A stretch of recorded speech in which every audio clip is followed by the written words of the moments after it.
Hi കൂട്ടുകാരെ, പുതിയൊരു വീഡിയോയിലേക്ക് എല്ലാവർക്കും സ്വാഗതം. അങ്ങനെ ഹർഷ സത്യങ്ങൾ വിളിച്ചു പറയാണ്. ഇവിടെ സുശീലാൻഡി പോയിരിക്കുന്നത് മഞ്ചാടിയുടെ കാര്യങ്ങളെല്ലാം അറിഞ്ഞിട്ട് തന്നെയാണ്. ആ വെടിക്കെട്ട് അവിടെ മാഷിന് മുന്നിൽ പ്രയോഗിക്കാന്ന് കരുതിയാണ്.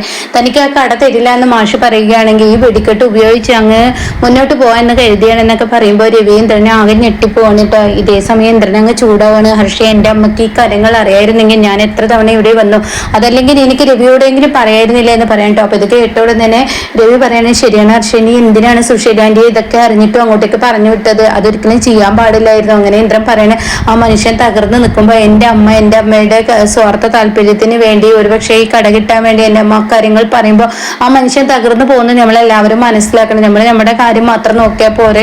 സ്വന്തം മകളെ വളർത്തി വലുതാക്കിയ മകളല്ലേ ഒളിച്ചോടിയിരിക്കുന്നത്, അത് എൻ്റെ അമ്മ അവിടെ വെളിപ്പെടുത്താൻ പാടില്ലായിരുന്നു എന്നൊക്കെ ഇങ്ങനെ പറഞ്ഞ് ചൂടാകുമ്പോൾ രവിയും പറയണ, ഹർഷനി ചെയ്ത തെറ്റ് തന്നെയെന്ന് പറയണ കേട്ടോ. ആഹാ, ഇപ്പൊ ഇത് നന്നായി, ഞാൻ നിങ്ങളോട് സത്യങ്ങൾ വിളിച്ചു പറഞ്ഞതിൽ ഇപ്പൊ എല്ലാവരും എന്നെ കുറ്റപ്പെടുത്തി സംസാരിക്കുകയാണ്, ഇത് എന്തൊരു കേട് എന്നൊക്കെ ഇങ്ങനെ ഹർഷ പറയാനേട്ടാ.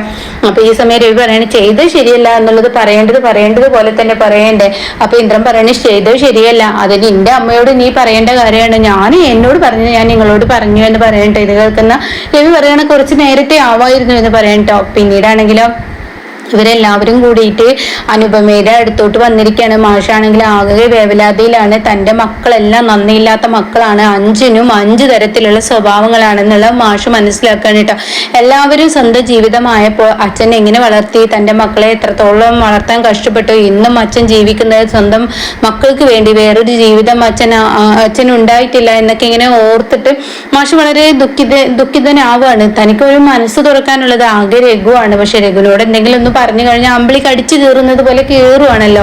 അതുകൊണ്ട് തന്നെ രഘുവിനോടൊന്നും പറയാനും പറ്റത്തില്ല. അങ്ങനെ മാഷ് ഒരു ആൺമക്കൾ ഇല്ലാത്തതിന്റെ വിഷമം മനസ്സിലേറി മാഷ് ഇങ്ങനെ മുന്നോട്ട് പോവാണ് കേട്ടാ. ഈ സമയം വീട്ടിൽ ചെല്ലണം. മാഷിനെ കാണുന്ന അനുപമയും ദയയും ചിരിയൊക്കെ ഒന്ന് പേടിക്കുന്നുണ്ട്. അങ്ങനെ മാഷ് അങ്ങോട്ടേക്ക് വരികയാണ്. ഈ സമയം അച്ഛാ ഇരിക്കെന്ന് പറയണേ, നിങ്ങളുടെ സൽക്കാരം ഒന്നും സ്വീകരിക്കാനല്ല ഞാൻ വന്നത്, നിങ്ങളെപ്പോലെ മക്കളെ ഞാൻ വളർത്തിയതിൽ എനിക്കിപ്പോ എന്നോട് തന്നെ പുച്ഛമാണ് തോന്നുന്നത്. എന്താ അച്ഛാ ഇങ്ങനെയൊക്കെ സംസാരിക്കുന്നത്?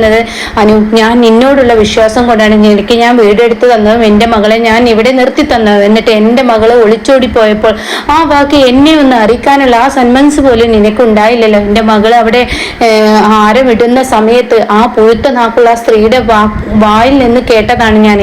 ആ സ്ത്രീ പറഞ്ഞത്, എൻ്റെ മകൾ ഇടുന്ന സമയത്ത് ഞാൻ എൻ്റെ മകൾക്ക് ഓസി കല്യാണം നടത്തുന്നു എന്നൊക്കെയാണ് പറഞ്ഞത്, വെറുതെ കല്യാണം നടത്താണ് എന്നൊക്കെ അവർ പറഞ്ഞതൊക്കെ കേൾക്കുമ്പോൾ ഞാൻ ശരിക്കും തകർന്നു പോയാനു. നിനക്കെങ്കിലും എന്നോടൊരു കാര്യം പറയായിരുന്നില്ലേ എന്ന അനുപമയെ കുറ്റപ്പെടുത്തി സംസാരിക്കുമ്പോൾ ഇവിടെ അമ്പിളിയുടെ മുഖത്ത് ചെറിയൊക്കെ വരികയാണ് കേട്ടോ.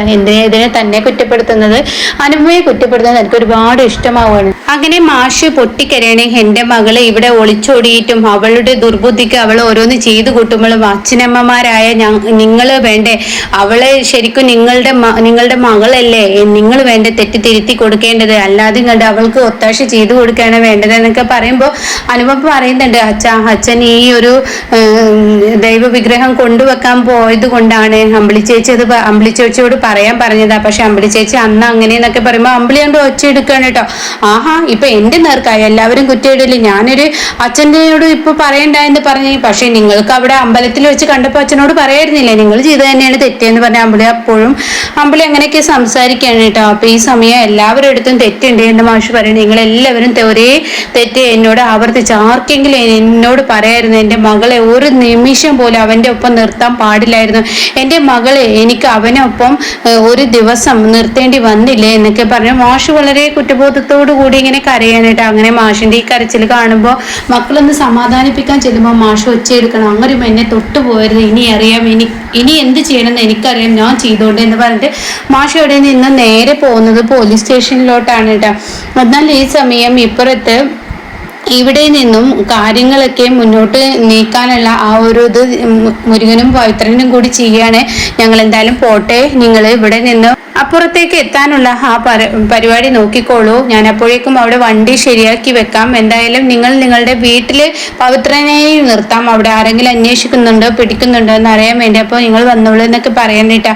അങ്ങനെ അവരങ്ങ് പോകുന്നു. പിന്നീടാണെങ്കിലോ മാഷ് നേരെ ചെന്നിട്ട് പോലീസ് സ്റ്റേഷനിൽ എൻ്റെ മകളെ കാണാനില്ല എന്നുള്ള ആ പരാതി കൊടുക്കുക. ചോദിക്കണം കേട്ടോ. ഇതേ സമയം അനുപമ ഇങ്ങനെ തകർന്നിരിക്കുകയാണ്. എൻ്റെ അച്ഛനെ എന്നെ വെറുത്തല്ലോ, ഞാൻ എൻ്റെ അച്ഛനോട് മറച്ചു വെക്കരുതായിരുന്നു, അച്ഛൻ പറയുന്നതിൽ കാര്യമുണ്ട് എന്നൊക്കെ ഇങ്ങനെ പറയുമ്പോൾ ഇനിയിപ്പോൾ ആരും പരസ്പരം ഒന്നും പറഞ്ഞിട്ട് കാര്യമില്ല, എല്ലാവരുടെ അടുത്തും തെറ്റുണ്ട് എന്ന് ഇങ്ങനെ ചിരിയും ദയയും പറയാൻ കേട്ടോ. പിന്നീടാണെങ്കിലോ സുശീലയാണ് കാണിക്കുന്നത്. സുശീല വീട്ടിലോട്ട് കയറി വന്നിരിക്കുകയാണ്. അപ്പൊ ഇന്ദ്രൻ അവിടെയുണ്ട്. അമ്മേ എന്തായി അമ്മ പോയ കാര്യം? അതെ, ഞാൻ പോയ കാര്യം അയാളോട് പറഞ്ഞിട്ടുണ്ട്. പക്ഷെ അയാൾ 20-നല്ല 50-നല്ല എത്ര ലക്ഷത്തിനാണെങ്കിലും ആ കട ചിലത് പൈസ കൊടുത്താൽ വാങ്ങാൻ കിട്ടില്ല എന്നാണ് അയാൾ പറഞ്ഞത്. അപ്പൊ അമ്മ എന്ത് ചെയ്തു?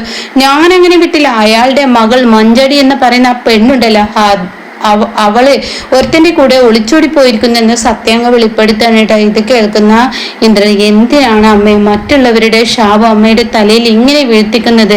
ഞാൻ നിനക്ക് വേണ്ടിയല്ലടാ അതൊക്കെ ചെയ്ത്, എന്നാലും അമ്മ അങ്ങനെ ചെയ്യാൻ പാടില്ല.